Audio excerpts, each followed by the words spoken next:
like 270 of them. I'd like to bring to order the Prairie Township Board of Trustees meeting for April 1st, 2026. Please stand and join us in the pledge of allegiance.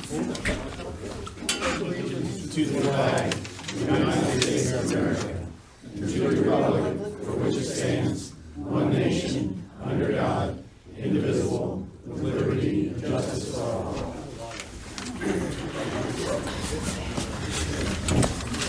Are there any corrections or additions to the March 16th special and regular meeting minutes? Hearing none, motion to approve. Second. All in favor, aye? Aye. Aye. I have anything from the Sheriff's Office, correct? No.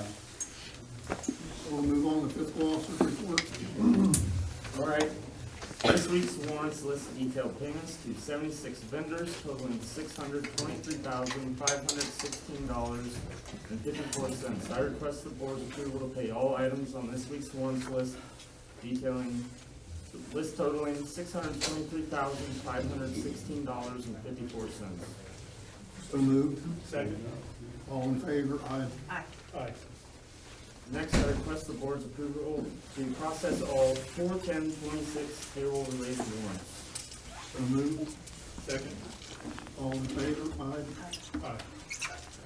Lastly, I request the board's approval of sending a letter to the Budget Commission to increase appropriations in the JED-Z Fund 2903 to $1,712,600 and decrease appropriations in EMS Capital Fund number 2282 to $171,732.93.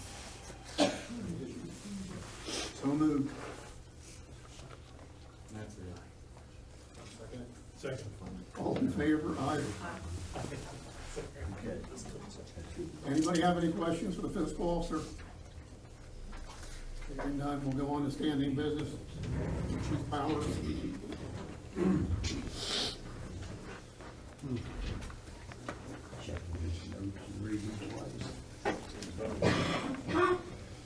Good evening. Matt Powers, Fire Chief, Prairie Township. Just a few things on the agenda tonight. The first item is asking the board for approval to apply for 4 different grants. The first grant would be for the Elks Club grant, and this would be to purchase 2 multi-gas meters. So the meter will be able to identify carbon monoxide, CO2 levels, cyanide levels. So one would be for each of our 2 fire engines. The next grant would be for Firehouse Subs grant for an amount of $40,000.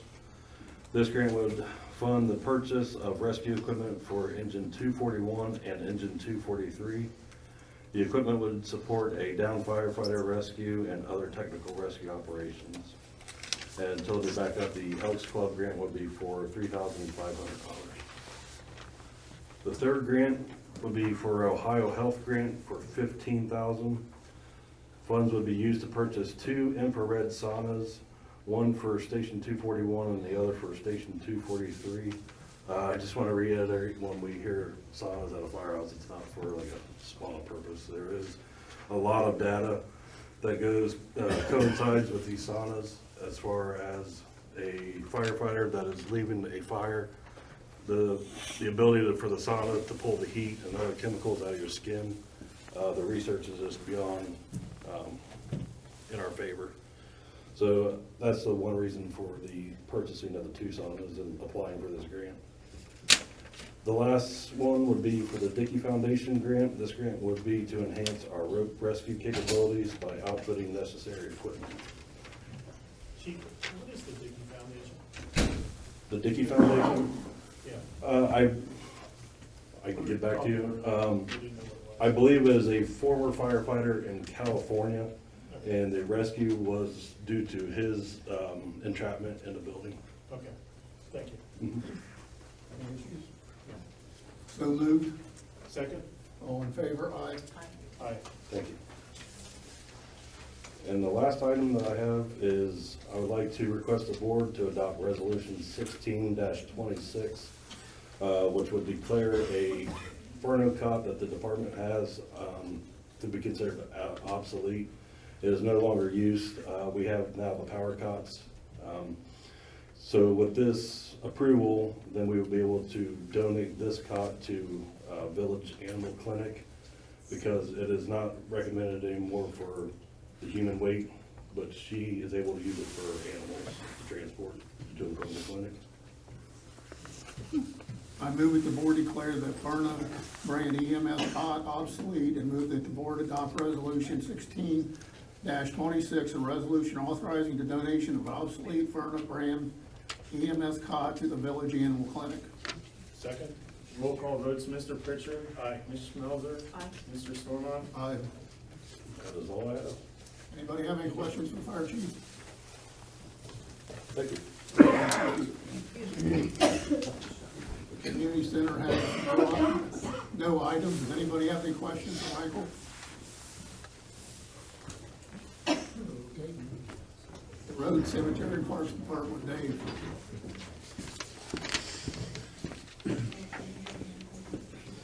I just have a couple of things for the board this evening. I'd like to recommend the board approve moving Joey Atkins to step 3 of the current road department 5-step pay scale. This would increase Joey's hourly rate from $27.85 per hour to $30 per hour.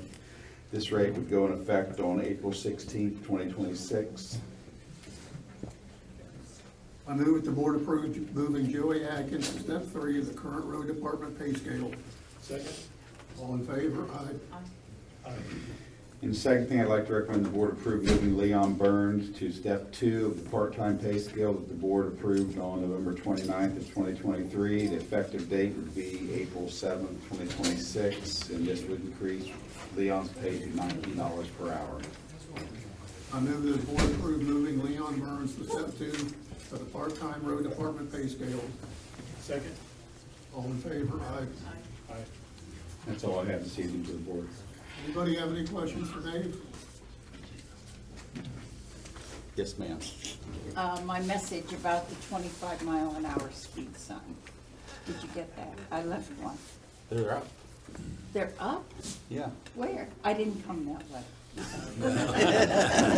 They're on the slow children signs. They're below the slow moving children sign. Well, bless your heart. I told my guy to go do it today. No, I assume he did it. I haven't went myself and looked, but I'm pretty sure he But did I'll it. look. Okay. No, thanks. That's great.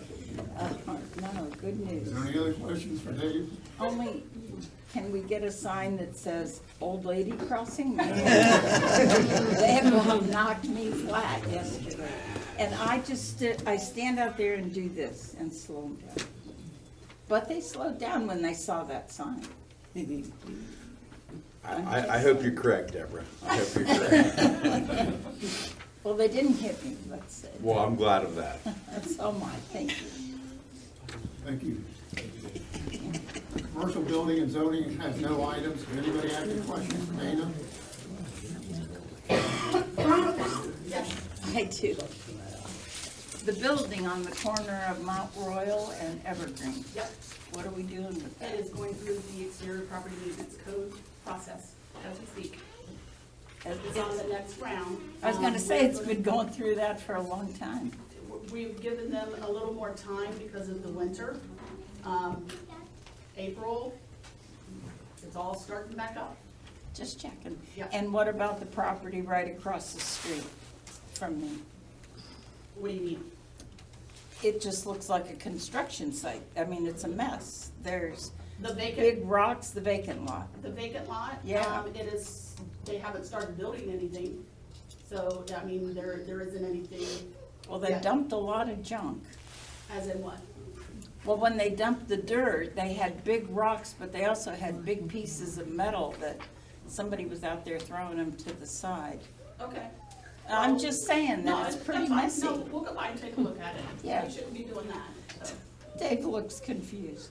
I'm not confused. No, we'll go by and take a look though. Take a look, it just I will. needs cleaned up. Sure. Yeah.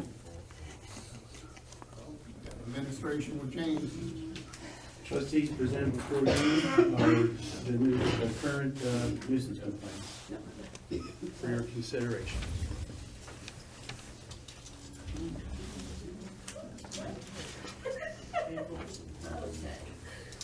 You've got your trash and debris violations. 354 Old Village Road. 4930 to 4936 West Broad Street. Another 85 to 79 Bivouac Place. 109 Fern Hill Avenue. 47 Fern Hill Avenue. 4695 Stiles Avenue. 137 Woodlawn Avenue. And 81 Woodlawn Avenue.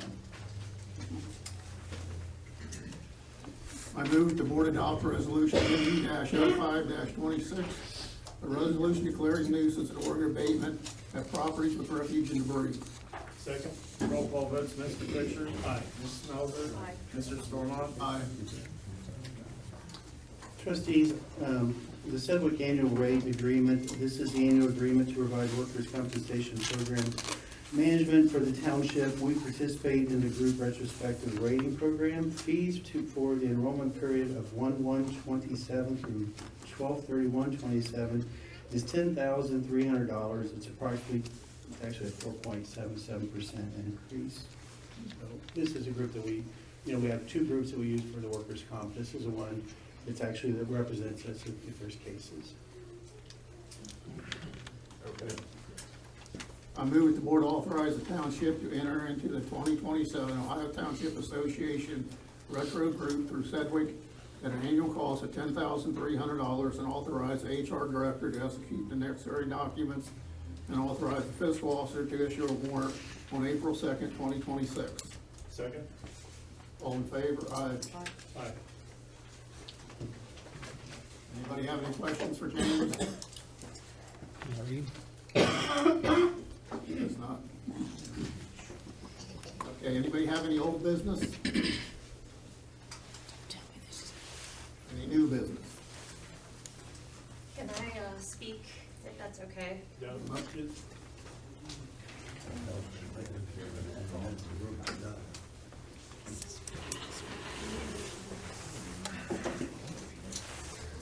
Hello, everybody. My name is Kayla Line. I am a resident living off of Cole Road, and I am here to discuss with you about the property that was purchased back in 2024 by Karis Critical. So I wanted to bring this up because living off of Cole Road, I'm actually right next to the AEP substation, and I didn't know initially what was going on. I just saw this rapid expansion of AEP going on, and I decided that I was going to go contact Prairie Township, you guys, about the situation. James got back to me and discussed that Karis Critical was the one who purchased the land. And I looked up what Karis Critical was, and it looks like they are a company that likes to buy land and repackage them and repurpose them to be then sold off to data centers, such as Google, Amazon, or any type of big, large tech companies that are gonna need anything for AI-based storage or any type of food development or product storage. Now, living in that area, AEP, yeah, sometimes it can be a problem, but adding the data center is gonna cause even more issues. Data centers are already known to cause a lot of big pollutions, such as noise pollution, potential chemical contaminants, as well as noise issues. And as a resident here, I am not very pleased to know that Karis Critical bought that. And I wanted to make sure that the people in our area also knew. So I did start a petition to spread awareness about the situation. And I'm assuming that a lot of people who are joining us here today are also of the same concern as me. So I want to ask, what is going on right now to ensure that Karis Critical isn't going to go further in the developments of this property? And I want to know, just for everybody in this room, where is Karis Critical at with any permits, and what are they doing now? Well, I think first thing, you need to quit sending petitions to us to sign, because that's business that has to be done in public. So I would appreciate it if you're the one that's sending those petitions out. I'm not sending any Okay. petitions. We've been getting a lot of those every day, and that needs to not be done. We're not gonna sign those outside of the public, okay, and just take a chance outside of the public meeting. But if you'll hang on a minute and let James come up, back up, we're going to address this issue. Thank you. Okay. What else? Yeah. All right. Late last week, we actually received a letter from them, and I brought it so I can read it to y'all, okay? I apologize, this is really small print. It says, "Dear community leaders, it was sent to Columbus. I've been told it was sent to Columbus, Franklin County, and then we received a copy, like I said, late last week. It's actually dated March 23rd, but we got it quite a few days later. It says, Cole Road area, Karis critical property update. I am writing to provide an update regarding property that Karis acquired in the Cole Road area in 2024. Karis is in the preliminary stages of evaluating this property for potential development alongside additional acreage in the surrounding area, assessing land use options, development standards, and community efforts to amend the Big Darby Accord. Our evaluation includes understanding the Big Darby Accord, local zoning and land use requirements, water and sanitary sewer capacity and requirements, and stormwater regulations and electric power availability. We believe it is important that you hear directly from us early in this process. Karis invests in property that is well positioned for future development. This property was purchased openly under the Karis name with no effort to shield our involvement as reported by the Columbus Dispatch on December 26, 2024. We say this because transparency is foundation to how we operate. The site was purchased with characteristics that make it a strong candidate for data center or industrial related development. It shares a border with railroad. It has 345 kV high voltage transmission lines running through the site and is adjacent to an AEP electrical substation. Karis understands this property is located in the Big Darby watershed, and we take that seriously. If Karis moves forward with development of this site, we would meet or exceed all local, state, and federal requirements, sustainability, and land use planning requirements. Additionally, Karis plans to be involved with the Big Darby Revenue Program, providing resources to restore streams and wetlands, protect water quality and high priority lands, and support adequate public facilities, including roads, parkland, trails, and recreational amenities. We applaud this community's long history of protecting the Big Darby watershed and fully support the ongoing efforts related to the Big Darby Accord. Pursuing development in new areas is a meticulous process that requires time, transparency, coordination across multiple stakeholders, and an overall genuine commitment to doing things the right way. Central Ohio plays a vital role in our country's digital economy, and any development Karis undertakes would reflect state-of-the-art standards for sustainable design, operation, community partnership. As this project evaluation advances, we will keep local officials and communities informed. So we received this, like I said, late last week. I did present to trustees. We wanted to make sure we put it under new business, and we just received the letter. We have not met with them. My understanding is, just tell me off what you want. My understanding is they met about 6 months ago with the city of Columbus. There was a meeting regarding water and sewer capacity. Since then, the Darby Accord is getting close, and the Darby Accord has a lot more stringent requirements than what the old Darby Accord did. We recently had an open house. I see you nod your head. You saw them, right, Kayla? So it's a big improvement for the Darby. Part of that property has a little bit of the Hamilton Run that kind of runs through it. All those tributaries have to be protected. The land around it, the rumor has, I probably shouldn't say this, but that the farmer over there is looking at selling it. I think Columbus is interested in some housing on Cole Road north of the railroad tracks, which is kind of a conflict if you think about it. You know, you really want to build a bunch of homes right up against a property that could potentially have a data center. So, but this is the only contact that we've had from Karis. So if anybody wants a copy of this letter, please email me that you want a public records request. I'm just trying to make sure I know who I'm sending these out, so if we get further information, we can make sure we keep everybody up to date. Yeah. That's the question. Do you know if the property currently has Columbus City sewer water, or are they gonna have to, they'd have to bring it in? No, the kind of part of the problem, the property has to have water and sewer to be developed. We don't have water and sewer. The closest property line is the properties on the west side of Alton Darby, where the apartments are. That's where the Columbus Corp line is, so they would have to go over to Cole Road, and then from Cole Road over to these properties. So it's gotta be contiguous with Columbus borders. So there would have to be property annexed, like I said, on the east side of Cole Road to get to the west side of Cole Road. Yes. This is more of a zoning question, but when I looked up the map for the zoning of that land, it was listed under residential zoning. Yes. Do you guys have any plans on because they can't really build on residential? You're right, they So- can't, they would have to rezone it. It is currently zoned to SER, Suburban Estate Residential. And if they wanted to rezone it for something like that, they would have to come through us, the zoning commission, and then end up with the trustees as well. Okay, my next question, I know earlier on there was some talk about annexing part of that land.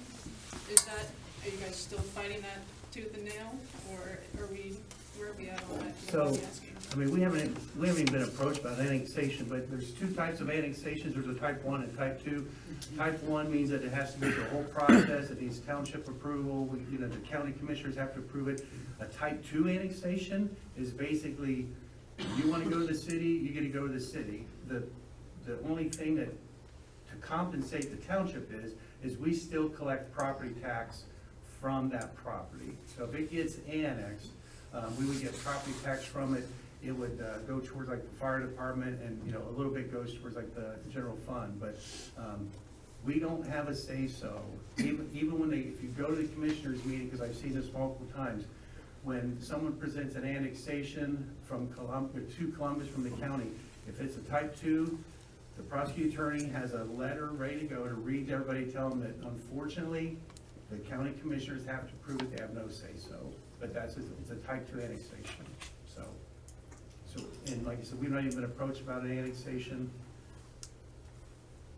Okay. So you guys don't have any say-so? If it's a type 2 annexation, we have no say-so. The way the state legislator set it up, it was like, for people that want to really annex, it gives them an opportunity to annex, but our loss is not having a voice. But to keep us whole, we still collect tax dollars. A big one is Menards. For us, a big one's Menards. Menards left, they went into Columbus, but we still collect taxes from them to go towards the fire department. The casino, when they left Franklin Township, they still pay taxes to Franklin Township. So it's the legislator's idea of what's give and take. But there's obviously some cases out there where we'd rather have a voice, but sometimes our hands are just tied. So if we lose the property to annexation, we also are not able to control the zoning of the area. Is that a correct assumption? Correct. So to just be brutally honest, that's what the whole dilemma is, and I have to make recommendations, so the trustees have to look out for everything. If it's gonna be built, would you rather be in Prairie where we can control it with our own zoning, or would you want it to go to Columbus? And we all know, no offense to Columbus, if you live in Prairie Township and you butt up against Columbus and you call Columbus to complain about something, they're gonna say, I'm sorry, you don't live in Columbus, you don't vote for our mayor or city council, and nothing's gonna happen. So, but as far as, that's why I said it's a really tough call, and we're researching everything. Yeah. I mean, we've got, if for some reason it gets built and it goes to Columbus and we have no say in it, we can't do anything. If they approach us and wanted to be in the township, that's where we have to kind of weigh, like, so what do? Can we control it? We've already got a draft of, not ridiculously They are. strict restrictions on testing, on mounting, on screening, on Yes. controlling the lights, water testing coming off of it. I mean, Yes. that's where it gets tough, because is that gonna say, we don't wanna deal with Prairie, we're gonna go to Columbus? So, but ultimately Columbus controls it because we don't control the water. Are you saying it has to be contiguous to City of Columbus though? It does, yeah. Is it now? It is not. No, it's actually east, it's properties that butt up against Cole Road on the east side. Their eastern property line touches Columbus. So. What happened is, 4 weeks ago at the trustee meeting, we had a candidate for the, for state rep. She came in and she started talking about data centers. Well, Cassie was here, so she started doing a little research on data centers. And then at the last trustee meeting, we had a presentation about the potential of this site being a data center. So then we really hunkered down for the last 2 weeks, and we got like a 26-page document that we had multiple meetings on, trying to figure out how can we control a data center if it has to come in here. So that document's got to go in front of the trustees, it's got to go in front of zoning, and it's just to make sure that if we get stuck with it, we control it. But like I said, it's one of those things, how much can you negotiate when they'll just say, we're going to Columbus? And the reality is, if it goes in, if they supply water and it's in Prairie Township, they're gonna charge a lot more money for that water than what, because it's in the township and not Columbus. We all know what our water bills are like here, so the data center, but maybe money's not a big deal to the data center. So honestly, we've got, in the last 2 weeks, we've had multiple meetings with our attorneys. We had another follow-up again today. We've got kind of a rough draft that we're just trying to look at, and it would be kind of the most strict zoning guidelines you could have for a data center. So I sent a 2.5-hour class at Morpheus 2 days ago over data centers. I was lucky that it was on, you know, I signed up for it, and I didn't realize it was all gonna be so much data center driven, so. Sorry. How do we stay abreast of what's happening? I mean, I live on Cole Road too, and I'm totally opposed to this. How do we stay informed of the progress of which way it's going? Well, to be honest, and because we got the letter so late, and I was discussing with them, I was gonna read this letter no matter what, even before you got up there to talk.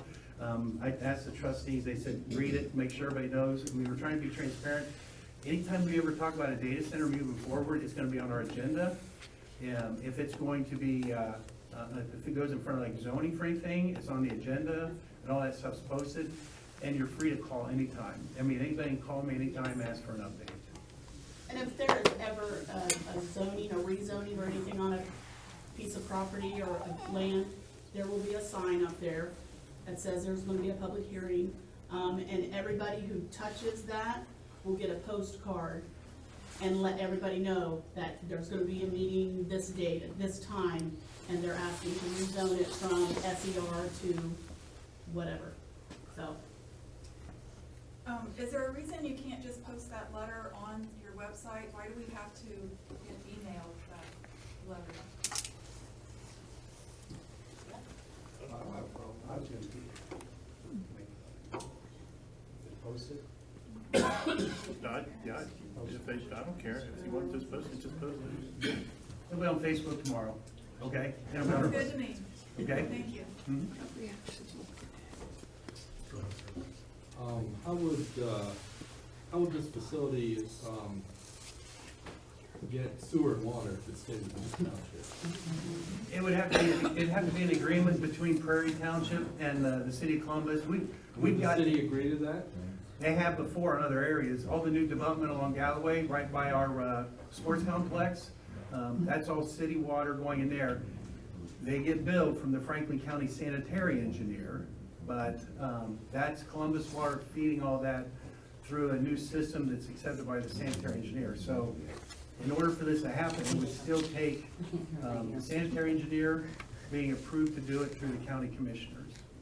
So that's the only way, so. And follow-up question, and any of those new lines that went along the frontages, those residents would be forced to tap into both sewer and water, correct? So. And absorb those costs.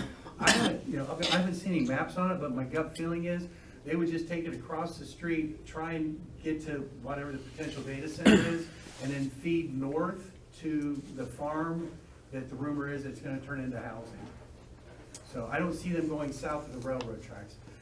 I don't think Columbus is really interested right now about anything south of the railroad tracks. And we're also working on I was just updating them earlier, we're working on an annexation agreement with the city of Columbus to basically say, this is the only area you can get. And the big argument was, we're trying to keep them, they want to stay north of Broad, I'd rather see them stay north of the railroad tracks. If the land were annexed to Columbus, would they still be required to meet the standards of the Derby Accord? Yes, absolutely, including the revenue stream. What about stuff such as like sound ordinances, especially, you know, the hyperscale ones, which there's a lot of people trying to block that right now. Those have produced, you know, the decibels that come from those facilities, they've been reported to crack foundations, they're so bad. Well, So we have looked into this, this is like our first go round at it, but we've got a long list of stipulations that we would like to put on that if it stays in Prairie, that way we can control it. well, like one of the stipulations we were talking about, I don't know if you all heard about the headaches of the diesel. Oh, yes. Go ahead, Dana. The diesel, that would be absolutely no diesel. It would have to be, gas or, Natural gas? yes, natural gas. Natural gas backup generators, we wouldn't, you know, we're, like I said, this is our first draft. Yeah. We're trying to just make it as tough as possible. And our attorneys told us, we cannot, somewhere in this township, we have to have the ability to build anything, commercial, industrial, anything. We can't single out something and say, no, you can't do this. But what we can do is restrict the heck out Yes, of it. we sure can. And that's what we're trying to do. So you guys as a whole are against this?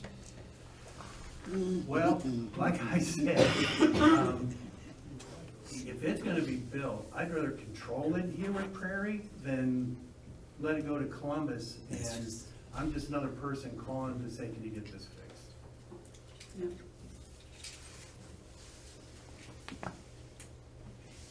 James, you mentioned that the letter was circulated to other In the county. Columbus in the county, and then you said also that Karis reached out to Columbus specifically talking about water and septic capacity. Yeah, 6 months ago. 6 months ago. 6 months ago, they had a meeting with them, just went over their water and sanitary capacity would be. Was that in a public meeting setting, or was that a private meeting, and was there an NDA involved, do you know?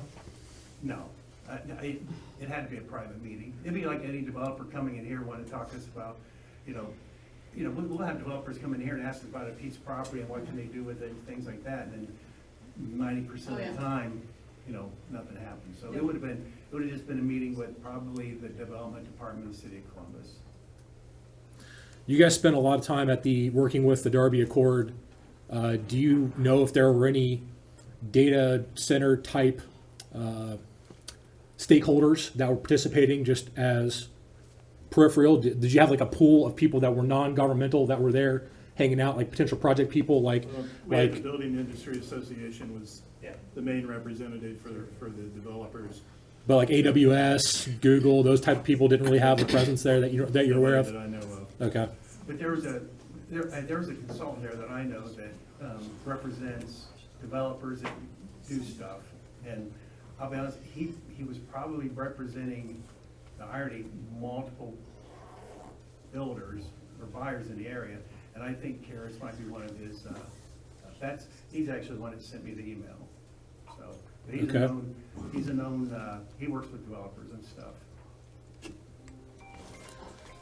Is the Derby Accord subject to FOIA or documents requests, or being that's an independent organization, does that not fall under like a non-governmental type situation? All of that is public information right now. Okay. You Okay. get everything on the Derby Accord. The proposed amendment is all on the website right now. And it's available. We just had a public meeting on it. Last Tuesday. And then there's a public meeting that is going to be held in Columbus on the document coming up. Tuesday. Brown Township has this document. Brown Township's been involved with it. City of Hillier's been involved with it. They've, I don't know about Brown having any meetings on it, but I know that Hilliard has had a public meeting on it, and Norwich Township has as well. There's a couple of others. We've had a meeting here, an open meeting, just to, not specifically about the Accord, but brought people up to date on the Accord. That was 2 months ago. Yeah. But we've hosted more meetings at the community center than any of the other Yeah, members of the Accord. that's where we've been. Is there any further, For that. any further movement on whether people are gonna adopt, or are we gonna be waiting for this EPA study? Is that still in limbo, or? I mean, as far as What- I'm concerned, if I have something to say with it, we're gonna adopt it. What's Not the, wait, because I'd rather have more stringent restrictions in place now, and then go back and take into consideration whatever findings come out with the EPA study. you said the next public meeting for the Darby Accord is gonna be Columbus? City of Columbus, yeah. So that would probably be the best spot for people to pose that question as to why we're delaying, or what the holdup is? There is no delay right now. Okay, There are individuals within the Accord that want to have it delayed and have it paused, and some of the interested parties as well, yeah. in your document you're working on as far as zoning, do you cover subsonic noise emissions as well? We've got, yes, we've got noise, we've got. Well, subsonic light. is different, that's why it's its own category. Scott, this is Yeah, just this something is that basic. we're working with our attorney on this. Okay. And this is not something we just can magically appear. They've been dealing with these issues. I'm just throwing it out there as like across the a, state. as a, And- something to grab. Yeah, so, yeah, we don't want to get too deep in the weeds on this discussion right now. So, It doesn't exist. You got another question? Yeah, is it at all possible that the Darby Accord stipulations would be so stringent that this couldn't happen? Is that at all possible? I don't believe so. The Accord increases I guess my concern would be the property itself, because you have a stream that runs through it. There are restrictions and increases in the riparian setback in the new Accord document that aren't in the existing one, that increase where that's gotta go. So it's gonna start to limit where you can actually place this thing on a piece of property, physically. You have to have at least a minimum of 50% of the land has to be set aside for open space. So 50% of that parcel, no matter how you divide it up, has got to be set aside for open space, and that's even in the current Accord. And that's in the current Accord in Brown Township, Prairie Township, City of Columbus. The only place it's not is in Hilliard, who require a 70% set aside on green space. So the green space that restriction starts to limit what a developer can do with a parcel.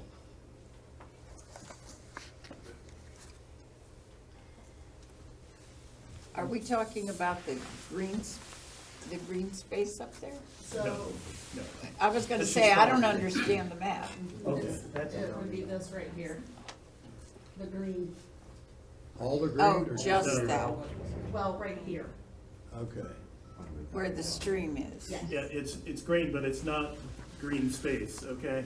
It's Yeah, colored I green right understand. now. And here, And here. because that that's piece is in brown. Brown.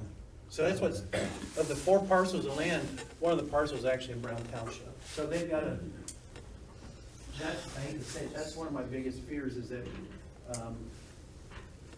if it goes in Prairie, like I said, we would control it, but part of it's in Brown Township, and I don't know what Brown Township would be willing to do, which would then force it to go in the City of Columbus. So, I mean, this is all speculative, to be honest, but we're trying to think of every potential thing that can affect the community. And like I said, the last 2 weeks, we've been hitting this thing pretty hard.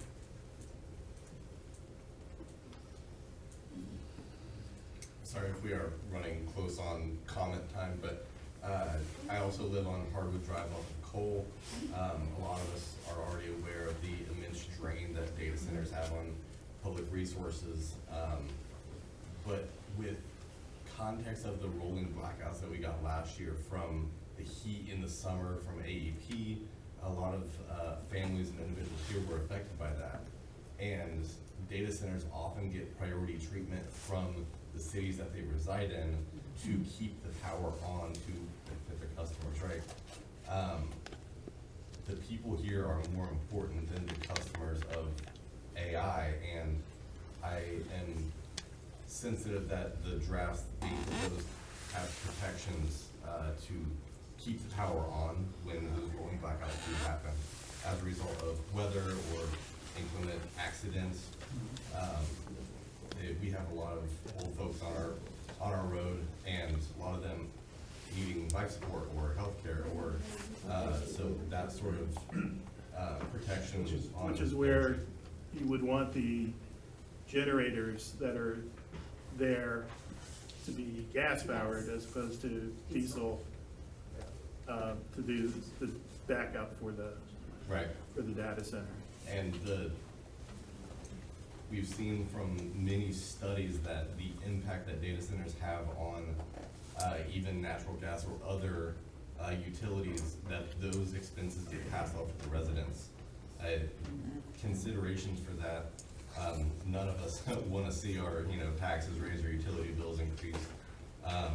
The stringencies that we want to apply to make sure that these developers are paying their share, not passing off expenses to our community, is I think the main issue, that if it were to come to fruition that we have to have this thing, we want to protect our back pockets, we want to protect our families, a lot of the issues that would arise from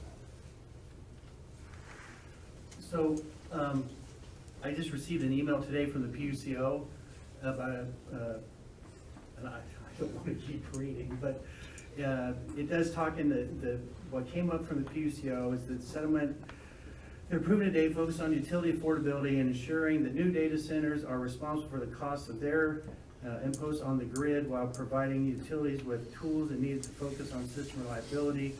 And this talks about that the PUCO ordered AEP to implement new distribution rates that will reduce its annual revenues by approximately $58.7 million. PUCO also approved AEP's request to update its bill format. So it's kind of one of those, okay, so they make them cut all this amount, but then they get to manipulate their new minimum costs and stuff. So I don't know what's going on. I literally just got this a little bit before the meeting, and I was reading it, but it does talk in that it says AEP Ohio will also return to customers approximately $105 million to customers over an 18-month period due to the Tax Cuts and Jobs Act, resulting in total revenue decreases of the $58.7 million. And it says PUCO adopted a settlement agreement that will increase base distribution revenues by $11 million compared to the $97 million sought by the utility. And so I haven't read the official ruling. Like I said, I got an email today. I sign up for I get emails from every state department, the PUCO, State Patrol. And when this one came in, I saw that they're talking about putting emphasis back on the data centers to pay their share of the bill.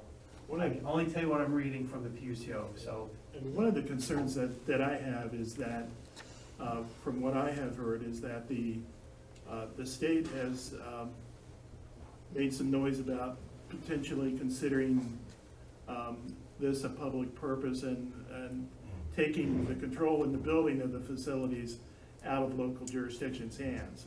So again, another reason why we're trying to stay on top of this. I'd rather be in the driver's seat than the passenger. So if we're going to control it, I'd rather have control of the wheel. So, but right now, there's nothing. So hopefully we'll continue to have nothing and not hear anything, and maybe it disappears and it goes someplace else. Do we have a timeline on what you guys are working on? Because I know currently we were waiting on the Darby Court to get finalized before we do our zoning review for the definitions that they've been working on for a while. Is this gonna be separate from that, or is this gonna be? Yeah, it's separate. Okay. Are we also, it's related but separate, or it should be, battery energy storage systems. We missed the boat on that with the solar project. Luckily, they decided not to put in a BESS. I'm not sure exactly, because it wasn't part of that project, I didn't keep up on it. And that project was state controlled. Well, but now Senate Bill 52 passed in 2020, whatever it was. And so I don't know, that's what we got to say, I don't know where the current ball lies, if we can zone for them. But Yeah. if there's, Subject, so if that's a backup strategy that a data center might use, then it's already been kind of on the table once before as part of, but not tied to directly, because they can be their standalone things. Maybe BESS should be part of that same discussion, as far as if we're going to drop some zoning intermediate to try to get on top of some stuff. One last question. Not data center related, believe it or not. The roadwork off Cole, we were driving here today and we saw a bunch of detour signs toward 70. What's going on with that? We just saw them tonight too. Yeah, They were closing the westbound entrance to 70 off of Rome Hilliard Road. They're detouring them down Broad Street to 142. So down Cole Road. Yeah, good luck. Yeah. So that's gonna be a lot of traffic. My best friend, the train that likes to block us every morning, will have to take care of that, don't worry. Yeah, maybe that's been asked before, but what can be done about the train that could easily just stop a little bit west and not block anybody loading 3.5 miles? Would blocks Always taken to be stops dead. and blocks. Amity and sometimes Cole and sometimes all Columbus has got a proposal in right now to extend Galloway up across the railroad tracks with a bridge. The city of Columbus, they keep going for federal funding, it's an expensive job, and for those who don't know, if you're going up Galloway Road, north of Broad, as you're going and you make that right-hand turn, the right-of-way is already dedicated from there, over the railroad tracks, behind the old iron place, Yeah. and it comes out by Menards. So Columbus wants to force all the Rome Hilliard Road traffic onto, tie into Galloway Road. That's gonna blow that intersection up, but what we'll do is, they'll cul-de-sac Hilliard Rome Road at the railroad tracks on both sides. But what's helpful for us is, we can't get stuck by a railroad track for our first responders. So, you can go under the railroad track at Wilson Road, and then you gotta go to Hubbard. So this gives, it's at least another place you can get up and over the railroad track, and it's a huge thing for our first responders. Back to the Cole Road detour, do you have a time frame on that? Well, They just found out. no, I don't think it's a Cole Road detour. I think they're not letting people get on 70 westbound off of Rome Hilliard Road.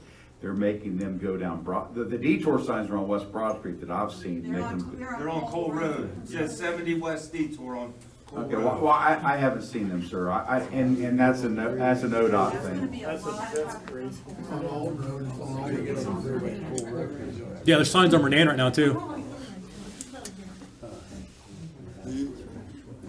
Oh, so it's not the detour, they're just catching everybody to make sure they know you've gotta take Broad Street, yeah.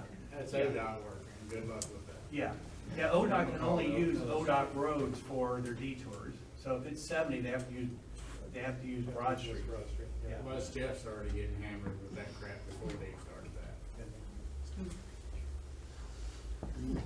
that. Any other questions? Can I just say, I know a couple of people in the Big Darby Accord, I've attended several of their meetings, and I think the biggest thing right now for residents to do is to send emails to the Big Darby Accord asking in support of a pause right now until they can get the Big Darby Accord amendments done. ODNR is doing a report, and As I said earlier, I'm not in favor of a pause currently, because if we pause, then we're under the existing rules. Right, The and new the rules, existing the rules new don't say rules, anything about a data the center. new rules are much more stringent than the existing ones. Those would go into effect for all development within the Accord area. I would rather have those in effect and then go back and look at the EPA study when it comes out. And if it does, then in fact, make some recommendations that we can then put into effect. I mean, James and I are both on the committee that's been writing that for the last year and a half. Yeah, in the old Darby Accord, it just talked about meeting in the future, it's set for 20 years. So there's a couple little lines in the old Accord about like having more meetings. So what Trustee Pritchard and I pushed hard for is, there's a whole section now that mandates that we have to meet every 3 months. So if something comes out, and if any 3 members want to have a meeting, you have to hold a meeting. So what we've done is, we're trying to make sure this is a true living document. So that's why I think Trustee Pritchard and I are both for, let's get this thing going, and if that, as soon as those results come out, we're gonna be meeting again, and then it's easier for us to update it if we're honestly, and we're lucky right now, you got a pretty engaged group that's part of this. I mean, we've been going at it for, it's been a year and a half, so I'd like to see the thing hit the ground, start moving forward, and then we're gonna be meeting every 3 months on this thing. So is this new data? Because there's always gonna be more testing or something new, and with the required testing on it, it forces us to review that data, and we can only go we're gonna be going every 3 months.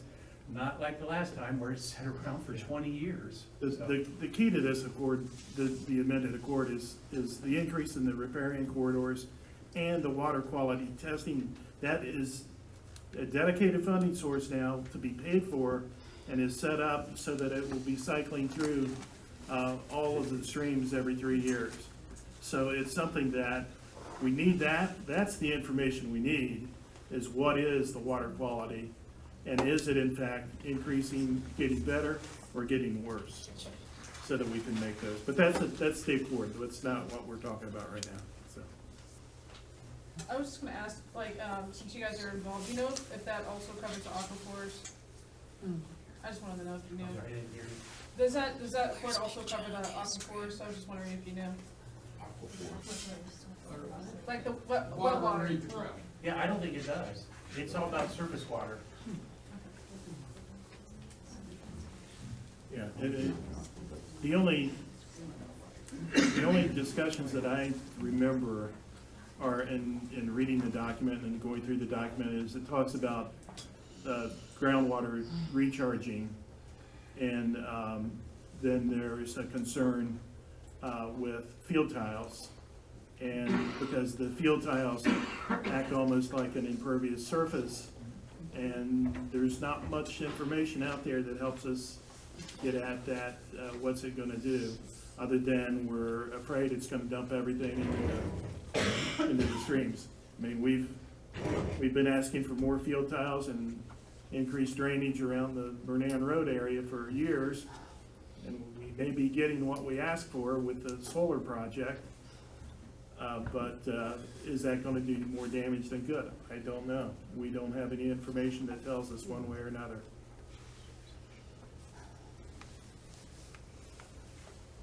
Okay, is there any announcements tonight? I have one. Our township-wide street sweep starts on April 6th. So everyone please remove your cars from the street. If we live on curb and gutter street, so we can sweep the roads good. We've had a bad winter, so that would be very helpful. Chief, do you want to say anything about the open house?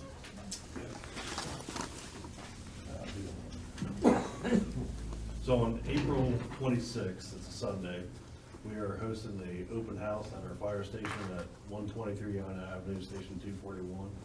Please come out. We're going to have demonstrations as far as auto extrication equipment, EMS equipment, fire suppression equipment. So we just want everyone in the public to be able to see what it is you're providing to us as a fire department. So April 26th from 1 to 4. At Station 241, 123 on it. Same place as the fish fry. Any other announcements? Hearing none, meeting adjourned at 7:54.